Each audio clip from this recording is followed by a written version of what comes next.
huequito. Entonces, cualquier líquido que nosotros infundimos por este catéter va a terminar acá, y si nosotros queremos tomar sangre específicamente de la vía distal, lo que hace es tomar sangre bien de la punta del catéter y lo podemos sacar por acá. Y por otro lado, tenemos la vía proximal, de las mismas características, pero que tiene un lumen justamente más proximal, que es el azul. El azul nos va a permitir medir la PVC y el gasto cardíaco, y por medio de la amarilla o distal medimos la presión arterial pulmonar y la Welch. Y este otro que está acá es el termistor, que es justamente el sensor de temperatura que nos permite también cuantificar el gasto cardíaco. Yo acá no puse, pero bueno, sumado a este catéter distal, vamos a enganchar la jeringa que nos permite medir el volumen minuto. Que bueno, no puse todo, sino algún día le tenía que sacar fotos al paciente. Pero bueno, acá es que conectamos la jeringa con un suero que tiene que estar más frío, que eso ahora lo vamos a poder ver también en las siguientes diapositivas. Este suero frío lo que va a hacer es contrarrestar la temperatura del suero, que debe estar 10 grados más bajo que la temperatura del paciente. Y una vez que se infunde ese líquido más frío, el termistor lo que hace es tomar esa diferencia de temperatura, y por medio de esa diferencial vamos a poder cuantificar el gasto cardíaco. Frénenme si hay algo que no se entiende. Martu, sí. Yo tengo una pregunta. El termistor, que nosotros no lo tenemos, digamos, en el sanatorio, para medir el gasto, ¿lo tenemos? Sí, Yo no me doy cuenta cuál sería. Porque justamente digo que hay que sacarle foto al paciente porque es más fácil. Acá va a ir conectado a los cables negros. O sea, nosotros tenemos por un lado este catéter, que es el que viene con el paciente. Y después al monitor vamos a conectar el cable negro, del cual salen dos cables. Uno va al termistor y otro va a la jeringa. No sé si te ubicas. Más o menos, ahí un poquito mejor. Lo que no tenemos nosotros en el sanatorio son SWAN que tengan vía para administración de medicación. Pero todo lo otro lo tenemos. Bueno, perfecto. De hecho, hay distintos catéteres que muchas veces no tienen termistor y la medida de gasto es diferente. Pero bueno, nosotros disponemos de este que la verdad que es bastante preciso. Me faltó poner la parte de los cables, pero bueno, no se me ocurrió ponerlo todo entero. Después, para Juanpi y para ese, que no sé si están, creo que ese a ese lo vi. Esto es lo que después, esto es lo que nosotros después conectamos a lo que son las llaves de 3 vías que montamos en la columna al lado del paciente. En hemodinamia directamente se infunde a través de los lúmenes sin preparar toda la torre que nosotros armamos, porque generalmente este catéter queda colocado por lo menos 24 horas. Pero bueno, eso es exactamente igual, con la diferencia de que para PVC usamos un solo lumen y para el SWAN necesitamos 2. Entonces en la torre de PVC vamos a poner 3 llaves. ¿Yo puedo dibujar acá? Creo que tengo un cosito para dibujar, ¿o no? No lo veo. Bueno, se ponen 3 llaves. Una por encima, donde va la jeringa, con la que administramos el suero.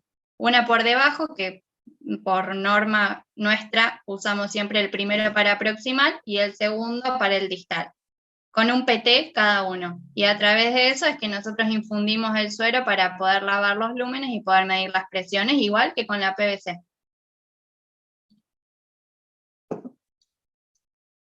No sé si se entendió. Eso después lo vamos a ver cuando tengamos un SWAN y lo vemos para infundir y que sea más fácil que esto de hablar en el aire.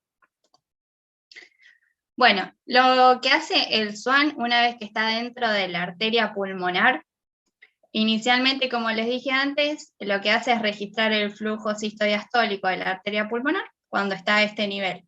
Ahora, cuando nosotros inflamos el balón, lo que hace el balón es impactarse en un territorio de menor diámetro, y lo que hace es registrar la presión que hay del otro lado del balón. Entonces ahí es lo que tenemos la presión venosa, que es similar a la de la aurícula izquierda, porque lo que hace es generar una diferencial de presión y generar una columna de presión, con lo cual podemos medir la presión de todo lo que está por detrás del balón. Y ahí es donde llegamos a la famosa presión capilar, OH, que es igual a la presión de la aurícula izquierda, o que es igual a la presión de fin de diástole del BI. Si no se entiende, ahora después lo vamos a seguir viendo, pero lo que hay que entender es que nosotros con el SWAN podemos dividir el corazón como si fueran dos. Por un lado tenemos las cavidades derechas y por el otro lado tenemos las cavidades izquierdas. Considerando que no hay ninguna insuficiencia tricuspidia y considerando que no hay ninguna alteración a nivel de las cavidades derechas, si nosotros ocluimos a este nivel, que sería una rama de la arteria pulmonar con el balón, podemos medir lo que es la cavidad de la aurícula izquierda, que a su vez, si esta presión me da, supongamos, no sé, 8, ¿sí? Es igual a la presión de fin de diástole del BI. ¿Se entiende? Sí. Ok, bueno. Lo que les decía en relación a la distancia que podemos medir una vez que colocamos un SWAN, en el caso de que no tengamos radioscopía, supongamos que no estamos en el Sanatorio Parque, pero tenemos un monitor y tenemos un SWAN, cosa que sería raro, pero supongamos que estamos en un lugar con estas características, lo que podemos hacer es, primero colocar la yugular derecha porque va a ser la vía más accesible y más fácil para poder iniciar la colocación del SWAN. Entonces, si nosotros tenemos en cuenta las ranuritas que tenemos en el SWAN, podemos ir midiendo la distancia que llevamos colocado dentro del paciente. Entonces, se supone que aproximadamente a los 15 centímetros desde la yugular derecha estaríamos ya en aurícula derecha. Si seguimos avanzando, a los 30 centímetros estaríamos en el BD, a los 40 en la arteria pulmonar y viendo la curva con el balón insuflado, deberíamos llegar a los 45 centímetros a lo que es el enclavamiento a nivel de una rama de la arteria pulmonar, obteniendo la wedge.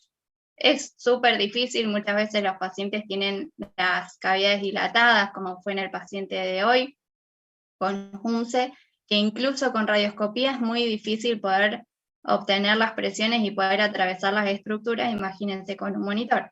Pero bueno, antes se hacía de esa manera y considerando una estructura de cavidades medianamente normales, podría ser una opción para utilizar el SWAN sin tener hemodinámica. Acá tenemos distintas imágenes nos dan por lo menos una idea de lo difícil que es colocar el SWAN, depende de dónde ingresemos. Si nosotros entramos a nivel yugular, ingresamos directamente desde la vena cava superior y es mucho más fácil, como lo veíamos en el caso de recién. Ahora, cuando el ingreso es femoral, que muchas veces se utiliza este acceso, vemos muchos pacientes que COSAC, bueno, hoy Sangronis también y Luciano también, utilizan esta vía, tiene la dificultad de tener una angulación muy importante para poder llegar desde abajo, o sea, desde la vía femoral, vena cava inferior, desde la aurícula derecha, para que baje al ventrículo derecho, tiene que hacer una angulación bastante importante. Entonces, bueno, justamente los especialistas son los que tienen el conocimiento para ir rotando hacia un lado o hacia el otro del catéter y poder ir atravesando las diferentes estructuras. E incluso a veces hacen esta, no sé cómo se dice, esta estrategia o esta curva de llegar hacia arriba y después en la misma cavidad te hace pegar la vuelta para poder ir avanzando. Siempre que nosotros avancemos tiene que estar el balón inflado. Después se va inflando, desinflando de acuerdo a las medidas que nosotros queremos hacer, pero de esa manera nos ayuda a que la misma presión y el mismo flujo de sangre nos vaya guiando el catéter para que avance. Entonces, a través de la vena yugular interna, el catéter se puede avanzar con facilidad, como les decía recién, hacia la aurícula derecha, y luego con el balón inflado hacia el BD y la arteria pulmonar. Aunque es posible, como decíamos recién, realizarlo con los trazados de presión, se recomienda siempre la radioscopía, sobre todo cuando está disponible, como ocurre en nuestro sanatorio. El abordaje por la vena femoral es técnicamente más exigente, como les decía recién, debido al ángulo agudo que tenemos entre la vena cava inferior y el BD. Muchas veces se le pide al paciente que haga una inspiración profunda, que tosa, o incluso maniobras de valsalva, que van a ayudar a generar el aumento del retorno venoso para que puedan cruzar la válvula pulmonar. Ahora, cuando los pacientes tienen una presión arterial pulmonar muy alta, se puede usar incluso un cable guía o una guía más rígida para poder justamente darle más rigidez al catéter, pero hay que tener mucha precaución porque dándole rigidez podemos tener el riesgo de perforación de la punta del BD y eso es una catástrofe. Bueno, algunos datos hemodinámicos. ¿Por qué nosotros utilizamos el SWAM? El cateterismo derecho nos va a permitir tener distintas mediciones y por medio del catéter podemos obtener cuánto es el gasto cardíaco, cuánto miden las distintas presiones y cuánto miden las resistencias vasculares. Todo esto lo vamos a hacer por medio de distintas leyes de la física. Esta es como la principal, que se llama la ley de Ohm, en donde el flujo sanguíneo, ¿sí?, es una función de la diferencia entre la presión y la resistencia del lecho circulatorio. Es una función muy fácil y muy simple, pero que después se van a ir completando con los distintos parámetros para ir evaluando las distintas estructuras y los distintos valores que nosotros vamos a querer obtener. A diferencia de un montón de otros procedimientos o tratamientos que nosotros utilizamos, el SWAN no es un tratamiento per se, sino que es una herramienta que nos va a facilitar brindarle al paciente el mejor tratamiento de acuerdo a los registros y a los valores que nosotros vayamos obteniendo. Incluso cuando estamos iniciando un tratamiento a un paciente, supongamos que viene un paciente con un IAM y ese paciente entra en insuficiencia cardíaca y no mejora los valores, bueno, terminamos recurriendo muchas veces al SWAN para que nos oriente y saber dónde estamos parados. Acá es otra de las funciones u otra de las fórmulas que nosotros podemos realizar a través del SWAN para obtener distintos valores. Siempre hablamos de que el SWAN nos permite evaluar a un paciente siempre y cuando sus estructuras sean normales. Ahora, cuando tenemos una comunicación entre cavidades, se utiliza esta función que es el QSQT o QPQS, que se conoce también, que lo que hace es evaluar la diferencia que tenemos de la presión arterial de oxígeno. Entonces tomamos primero sangre del catéter distal, que es el amarillo, que sirve para medir la presión arterial de oxígeno a nivel de la arteria pulmonar, porque es de hasta donde llega esa punta del catéter. Esto habitualmente tiene que ser mayor a 30 milímetros de mercurio. Y por otro lado, lo que hacemos es sacar la saturación venosa mixta de oxígeno, cuyo valor normal está entre 65 y 75. Esto es lo que nosotros medimos cuando medimos la saturación venosa de oxígeno, cuando hacemos un gas venoso, por ejemplo. Y nos habla acerca de la perfusión. Ahora, si se toma la muestra de sangre del mismo lumen, pero con el balón insuflado, ahí lo que hacemos es obtener sangre capilar pulmonar. O sea, depende de dónde sacamos la sangre y si el catéter, el balón está insuflado o no, vamos a obtener sangre si es capilar o si es precapilar, que vendría a ser de la aurícula. Entonces, en base a estas muestras, podemos hacer este cálculo y evaluar acerca de los shunts intracardíacos. No sé si se acuerdan cuando veíamos el caso de la paciente con la CIA, para evaluar el grado de gravedad de la CIA o de una CIB, medimos el QPQS. Entonces vemos el flujo del shunt y qué tan invadida está la sangre arterial por medio de la sangre venosa. No es algo que hacemos habitualmente, pero sí es algo que podemos hacer por medio del SWAN. ¿Qué es la presión de enclavamiento pulmonar o la WAICH? Acá nosotros lo que tenemos es la arteria pulmonar y una rama de la arteria pulmonar en donde se enclava el balón inflado cuando nosotros queremos medir la WAICH. Entonces, como dijimos, cuando el balón está desinflado, registramos las presiones sistólica y diastólica, y cuando está enclavado, podemos medir la WAICH o capilar pulmonar, que como les dije antes, equivale a la presión diastólica del VI o a la de la aurícula izquierda. Acá explica un poquito más de lo mismo para que les quede escrito para después, pero lo que hacemos cuando nosotros inflamos, que es lo más importante, es que se equilibren las presiones Entonces, en condiciones óptimas, sin ninguna alteración a nivel de las válvulas, sin insuficiencia mitral, inferimos que este valor es igual a la presión de la aurícula izquierda o a la presión diastólica del ventrículo izquierdo. Con este valor, lo que podemos estimar es cómo está la presión de fin de diástole del VI y a su vez evaluamos cómo está la precarga de ese paciente. Esperen que me tomo el mate. Bueno, el consumo de oxígeno. El consumo de oxígeno es algo que hacemos de manera permanente y que nos habla también acerca de cómo está el transporte de oxígeno en nosotros o en el paciente en particular que nosotros querramos evaluar. El transporte de oxígeno va a depender del volumen minuto y del contenido arterial de oxígeno. El contenido arterial de oxígeno lo evaluamos a través de la hemoglobina, por la saturación y 1,34 que es una constante, o sea, no tiene ningún valor, sino que es un número X que nosotros utilizamos para poder llegar al contenido arterial de oxígeno. El volumen minuto, como ya sabemos, es el volumen sistólico por la frecuencia cardíaca, y esto a su vez va a depender de la precarga, de la poscarga y de la contractilidad. Cuando hablamos de precarga, podemos evaluar a nivel del ventrículo derecho, vamos a saber cómo está la precarga por medio de la presión venosa central, siendo normal entre 6 y 10. Y a nivel del ventrículo izquierdo lo podemos evaluar por la capilar pulmonar o Wedge con un valor normal entre 6 y 12. ¿De qué depende la precarga? Depende, por un lado, del retorno venoso, que esto se va a ver afectado en casos de hipovolemia, de tromboembolismo pulmonar, cuando hay disfunción del VD y en insuficiencia mitral.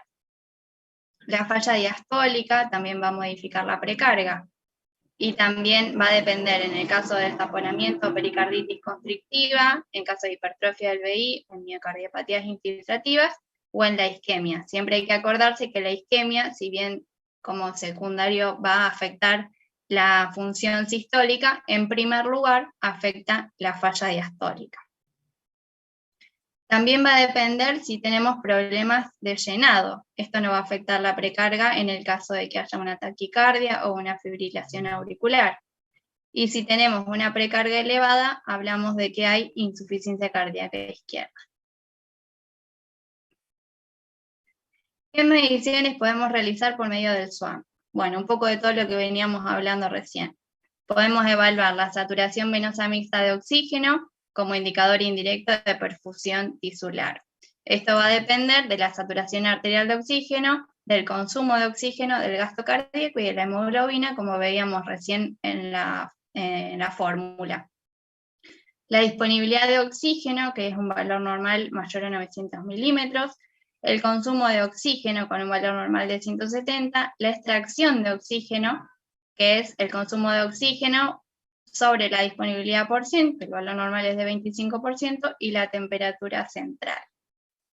Acá tenemos otra fórmula, que es similar a la que veíamos recién, en donde acá lo que podemos hacer es, completando con cada uno de los datos que nosotros tenemos, podemos ver el grado de perfusión tisular que tiene el paciente. Y de esta manera también podemos evaluar, si nosotros tenemos el gasto cardíaco, poder inferir qué tan perfundido está el paciente. Ahora, si tenemos un incremento en el consumo de oxígeno, esto se va a compensar por medio del gasto cardíaco, ¿sí?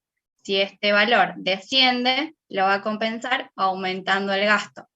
Entonces, si esta compensación no es adecuada, si yo tengo un paciente que tiene una saturación venosa de oxígeno muy baja, con un gasto cardíaco que no llega a ser suficientemente alto para poder compensar, piensen en un paciente que viene con insuficiencia cardíaca, con cardiopatía isquémica, no va a poder compensar el gasto cardíaco que necesita para subir el valor de la saturación venosa mixta de oxígeno.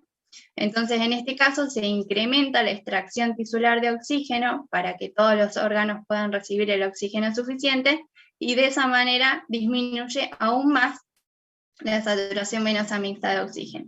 Entonces, cuando esto sucede, el descenso de la saturación venosa mixta de oxígeno es predictora de mal pronóstico y aunque valores normales o supranormales no siempre garantizan una oxigenación tisular adecuada.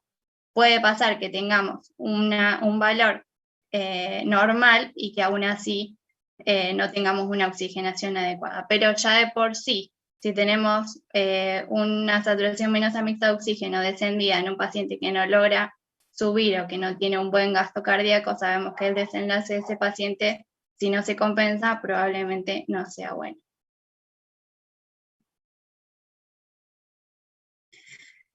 Tenemos dentro del SWAN mediciones directas, mediciones que podemos obtener directamente a través del SWAN y a través del monitor de la manera que nosotros calculamos habitualmente.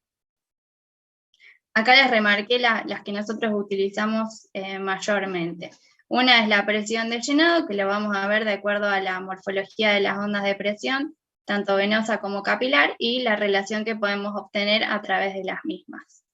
Por otro lado, tenemos el gasto cardíaco, que es lo que vamos a medir a través de la jeringa y por medio de la termodilución, ahora lo vamos a ver más adelante, pero lo que hace es generar, medir la diferencia de temperatura que hay entre la sangre del paciente y la solución fría que nosotros inyectamos, y una vez que esta sangre y la infusión se diluyen y se mezclan, podemos evaluar esta diferencia de temperatura en función del tiempo de infusión. Eso se va a expresar dentro del monitor en una curva y el área que tenemos en esa curva es inversamente proporcional al gasto cardíaco.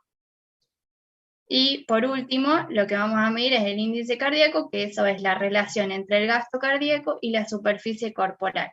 Siempre que nosotros pongamos o vinculemos el SWAN al monitor, tenemos que colocar dentro del monitor distintos valores. Uno es la superficie corporal, que tiene que estar aplicada con los valores de ese paciente. Por otro lado, tenemos que poner el frenchaje, que es el diámetro que posee ese catéter, porque no son todos iguales, pero habitualmente utilizamos un frenchaje de 7.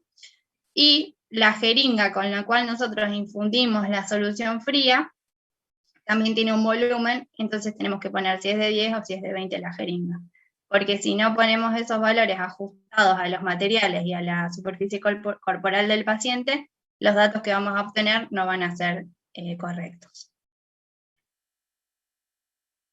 Después tenemos las mediciones indirectas. ¿Qué quiere decir? Nosotros vamos a obtener ciertos valores por medio del SWAN y de lo que nos dé el monitor, y a través de esos valores nosotros podemos hacer distintas fórmulas para obtener otros parámetros. Los que nosotros habitualmente utilizamos son las resistencias vasculares sistémicas, que se hace a través de la fórmula y lo obtenemos en valor en DINAS, que eso generalmente usamos la fórmula directamente del celu, nunca hacemos las cuentas, pero bueno, acá está la fórmula para que ustedes puedan ver qué valores son los que se necesitan, que son los que nosotros ponemos, que son la tensión arterial media, la PVC y el gasto cardíaco.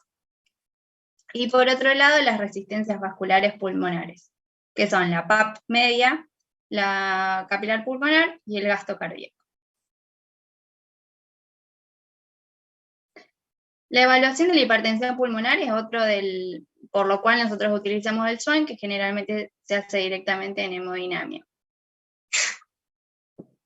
El SWAN, como dijimos recién, nos permite calcular las resistencias venosas pulmonares y el valor normal es menor a 250 DINAS por centímetro a la menos 5.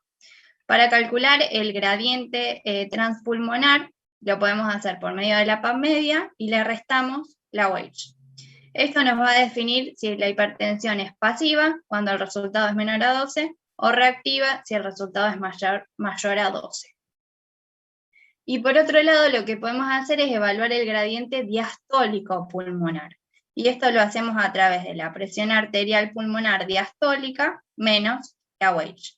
Y acá lo que obtenemos es un valor. La hipertensión pulmonar es postcapilar si es menor a 7 y menor a 3 unidades BU. Ahora es precapilar si es mayor a 7 y mayor a 3 unidades de BU.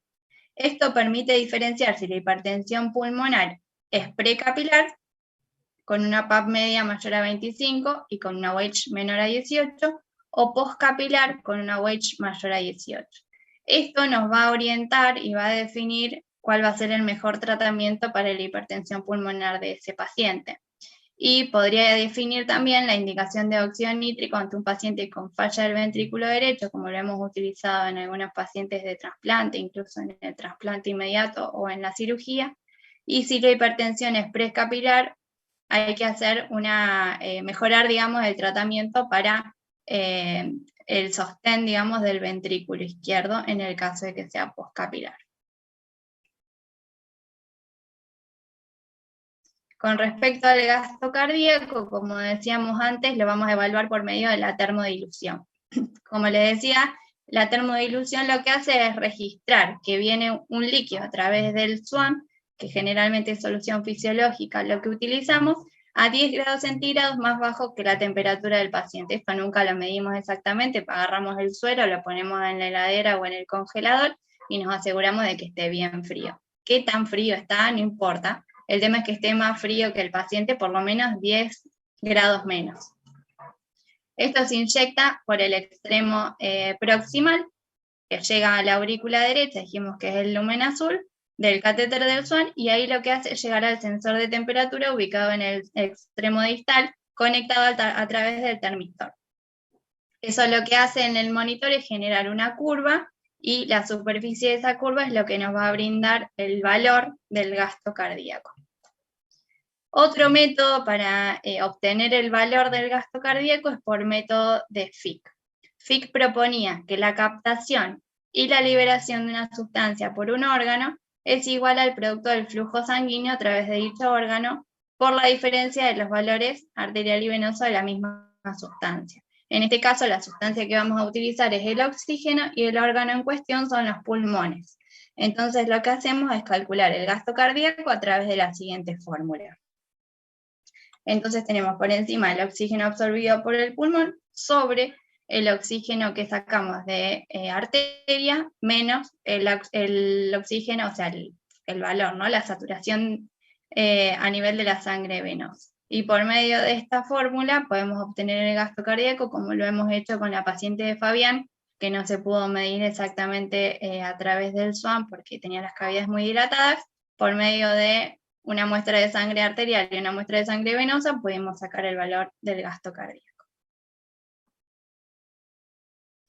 ¿Cuáles son las indicaciones para colocar un SWAN? Muchas. Tenemos para la hipertensión pulmonar, como vimos antes, para realizar el diagnóstico y la clasificación, y en base a eso poder evaluar el mejor tratamiento. En el manejo de un infarto agudo de miocardio con una complicación mecánica, podemos evaluar una comunicación interventricular, una ruptura de pared libre o en insuficiencia mitral aguda. En el manejo del shock cardiogénico de cualquier etiología nos orienta para saber cómo está el paciente de perfundido y cuál es el mejor tratamiento, ya sea a través de inotrópico o a través de hidratación o lo que sea. En falla aguda del ventrículo derecho, en el manejo de los inotrópicos para adecuar la menor dosis y acelerar el retiro de los mismos. Sabemos que en pacientes con cardiopatía isquémica los inotrópicos no los ayudan para nada, entonces poder sostener dosis bajas y poder retirarlos pronto, vamos a generarle un beneficio al paciente.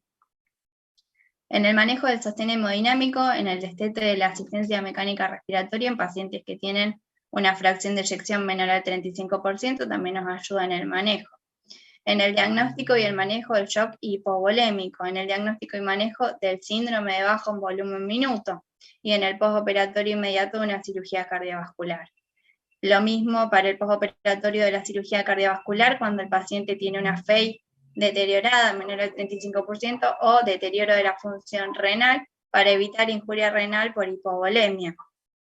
En el monitoreo intra o perioperatorio de una cirugía no cardíaca en pacientes con patología cardiovascular previa que dificulta el manejo de los líquidos durante la intervención. ¿Cuántas veces terminamos viendo a pacientes con insuficiencia cardíaca por sobrehidratación? Y en la optimización de cargas previo y post-trasplante cardíaco.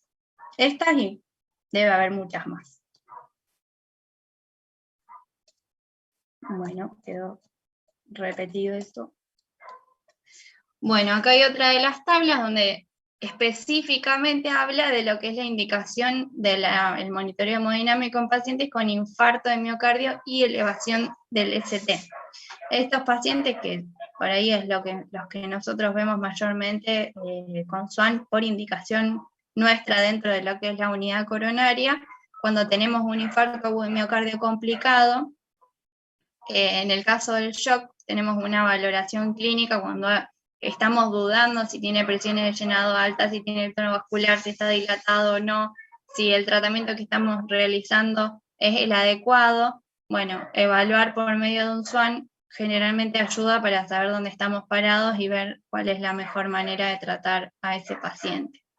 Cuando tenemos una rotura del tabique interventricular frente a insuficiencia mitral aguda, cuando tenemos un shock cardiogénico grave por insuficiencia ventricular derecha o izquierda y necesitamos ajustar las dosis de los medicamentos o evaluar un soporte circulatorio mecánico. En el caso de una taquicardia ventricular refractaria y en el caso de dificultad en la diferenciación, si no sabemos si está con un distrés respiratorio grave o si tiene únicamente una insuficiencia ventricular izquierda, bueno, en este caso también nos va a orientar un poco, a su vez también en la valoración del taponamiento cardíaco.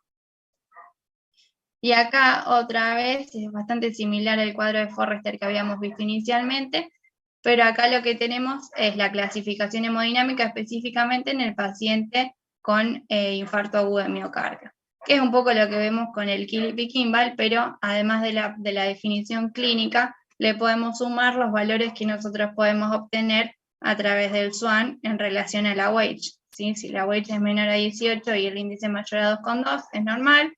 Congestión, lo mismo que veíamos en Forrester, mayor a 18 y mayor a 2,2.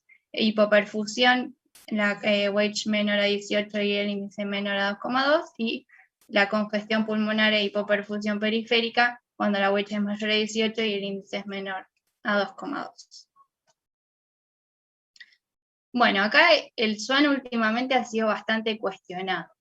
¿Cuáles son las fortalezas del SWAN-GANS? ¿Por qué nosotros deberíamos utilizarlo? Porque nos permite evaluar la medición del volumen minuto, aunque generalmente consideramos para la clasificación de Forrester y la evaluación del paciente cuál es el índice cardíaco. Podemos medir la saturación venosa mixta de oxígeno como parámetro de perfusión y poder evaluar cuando estamos con un shock. Podemos medir la presión arterial de la pulmonar. Hasta ahora no hay otro catéter que nos brinde esa información.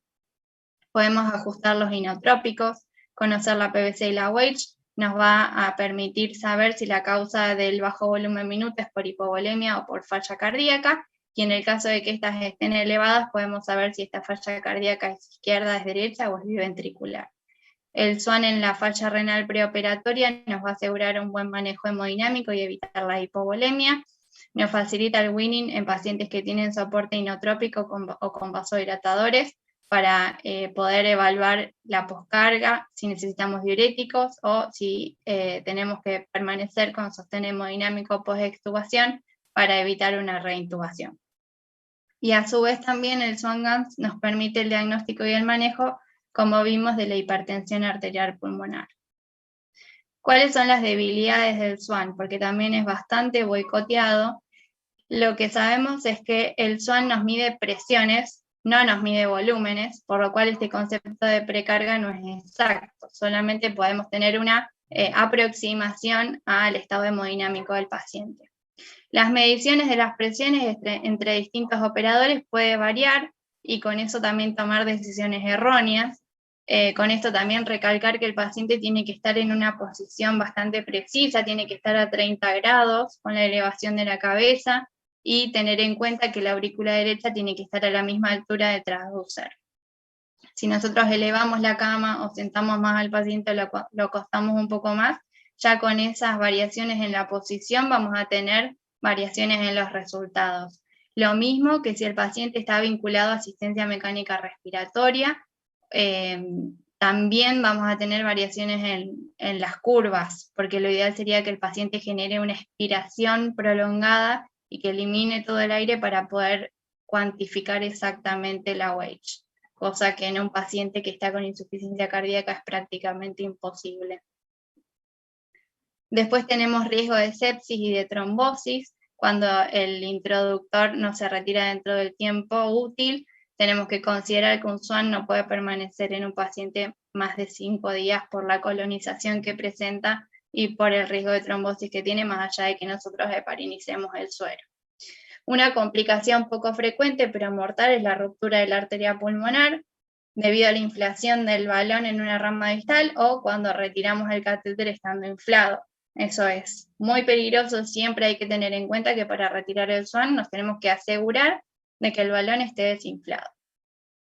Y después una pregunta, si la medición del volumen minutos siempre es confiable. No, no siempre es confiable. Tenemos que tener en cuenta que en el caso de que tengamos una insuficiencia tricúspide severa, ambas cámaras, tanto aurícula como ventrículo derecho, no tendrían diferencias de temperatura, con lo cual no nos daría un valor correcto. ¿Cuáles son las contraindicaciones? Por un lado tenemos contraindicaciones absolutas, en estenosis tricúspida pulmonar, cuando tenemos una prótesis valvular, tanto tricúspida como pulmonar, cuando tenemos masas intracavitarias derechas, alergia al látex y en el caso de tetralogía de Fallot.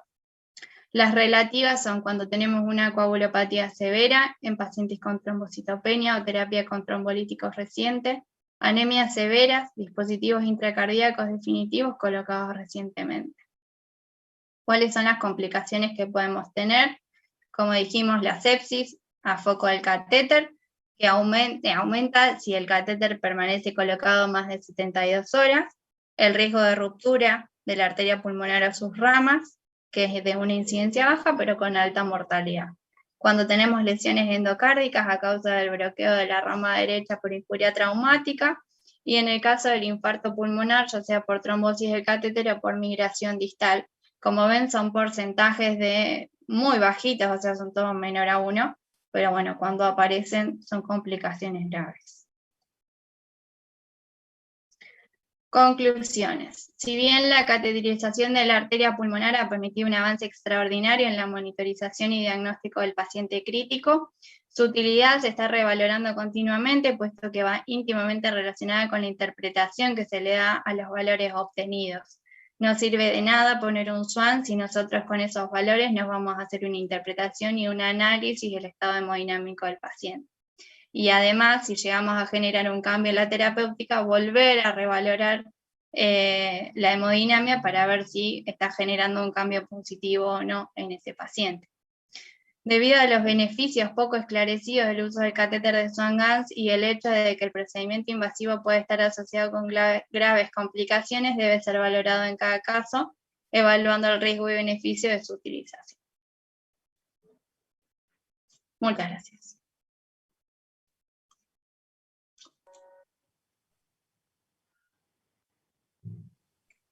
Aplausos. Martu, genial. Sí. Yo tengo una duda. Dime. Cuando nosotros armamos, digamos, cuando nosotros armamos la torre para medir por primera vez, digamos, el gasto, que sí ponemos el suerito frío, después cuando, digamos, hacemos las misiones posteriores, nunca, digamos, tenemos la precaución de cambiar el suero para que esté frío. Eso está mal. Bien. Sí, en realidad debería estar siempre frío. De todas maneras, la temperatura ambiente nunca está a 37 grados como la temperatura del paciente, o 36. Lo ideal sería que esté frío, pero muchas veces lo dejamos. Si no, lo que pasa a veces, cuando el suero toma la temperatura ambiente y no genera esa diferencia de temperatura, te marca error. Claro. Entonces ahí no te queda otra que cambiar el suero. Bien.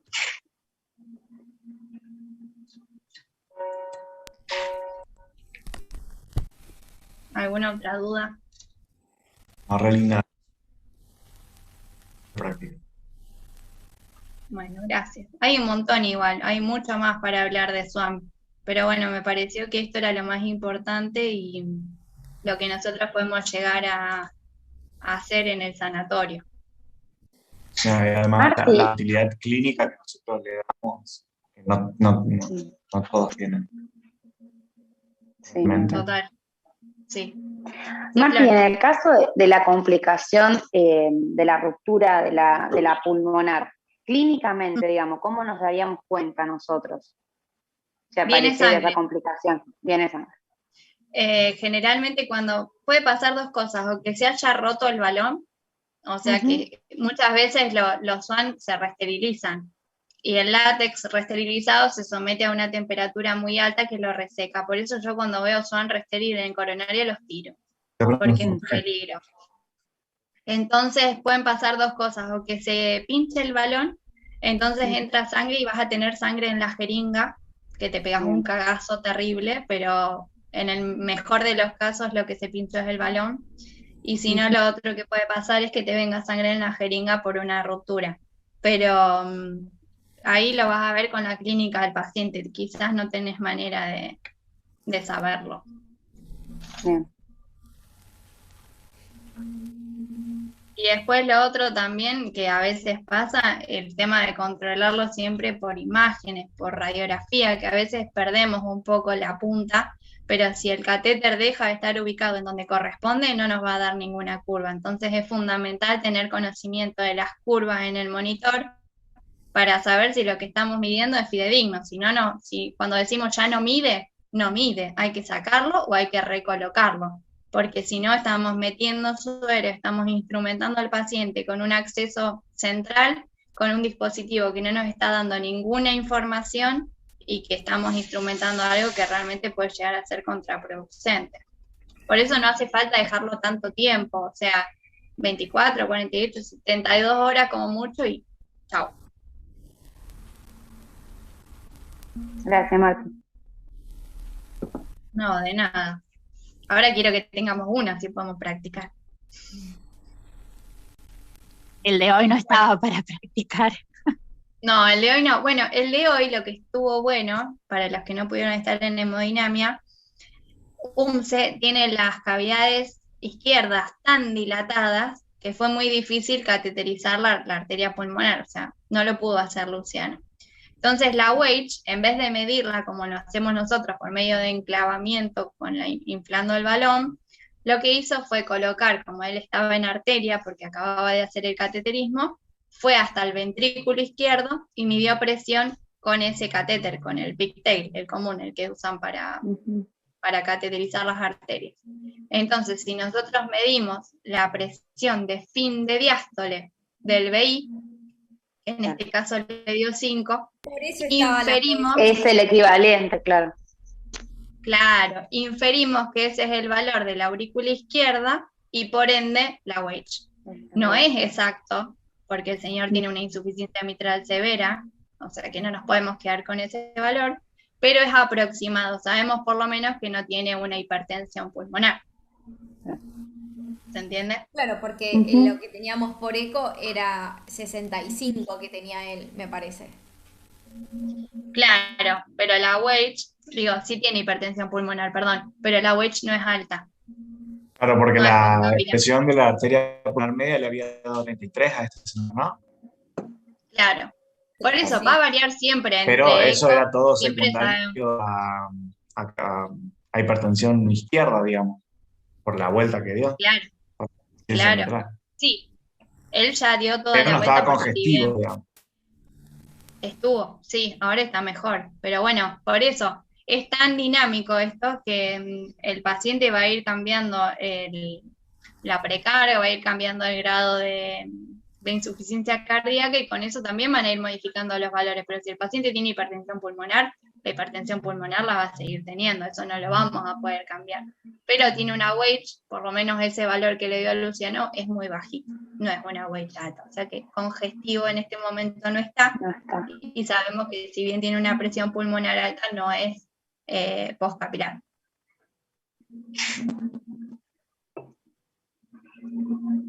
Está bueno. Es muy difícil, cada vez que hay un SWAN hay que volver a ver todo esto. Hay que tratarlo. Luego la Weich se entiende, ¿no? Sí. Sí, y tener también el diagrama de Forrester a mano para poder encuadrar y ubicar al paciente y entender qué le está pasando.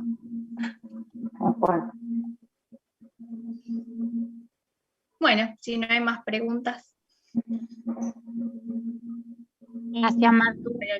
No, por favor. Nos vemos mañana. Gracias, Martín. Nos vemos mañana. Gracias, Jefa. Buena guardia.